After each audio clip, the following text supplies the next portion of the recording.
سړی ځان لمونځ کوي د جمع نه پاتې شو ځان لمونځ کوي نو دغه مونځګزار ته منفرد ویل کېږي. نو دا درې نامې یادې کړئ. دا د مونځګزار دا درې قسمه دي. د دې درې قسمو نه مونځګزار خالي وي. یا به امام جوړېږي چا ته به مخکې کېږي مونځ به کوي، یا به مقتدي جوړېږي په چا پسې به مونځ کوي. اعوذ بالله من الشیطان الرجیم بسم الله الرحمن الرحیم واقیموا الصلاة وآتوا الزکاة وارکعوا مع الراکعین. زما عزتمندو د بعضې ملګرو او د دوستانو د طرف نه موږ ته دا پیغام هم را رسېدلی دی چې تاسو چونکې مونځ د الله تعالی ډېر اهم حکم دی نو د دې د مانځه په باره کې هم تاسو موږ ته څه فضایل بیانوئ. د مانځه په باره کې چې ضروري مسایل دي هغه هم موږ ته بیانوئ. موږ دا هم یو سلسله شروع کوو چې انشاءالله د وعظ او د نصیحت سره د مانځه یا دغه رنګې د نورو اعمالو سره چې کوم دی تعلق لرونکي ضروري مسایل هغه به هم تاسو ته انشاءالله بیانو. نن د مانځه په باره کې یو مختصر خبره تاسو ته کول غواړم. مونځګزار چې کوم دی زما عزتمندو دا په درې قسمه دی. کوم سړی چې مونځ کوي مونځګزار وي مانځه ته ودرېږي نو دا د دریو حالاتو نه خالي نه وي.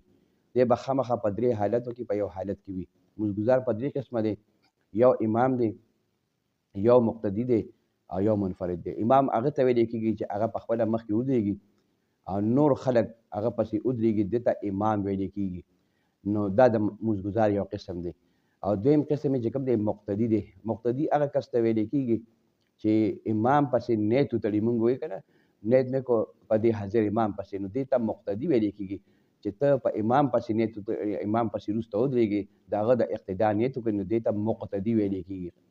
او بل چې کوم دی یو سړی ځان لمونځ کوي د جمع نه پاتې شو ځان لمونځ کوي نو دغه مونځګزار ته منفرد ویل کېږي. نو دا درې نامې یادې کړئ. دا د مونځګزار دا درې قسمه دي.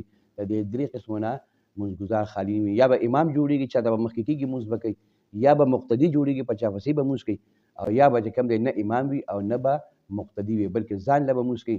نو ځان له مونځ کوونکي ته منفرد ویل کېږي.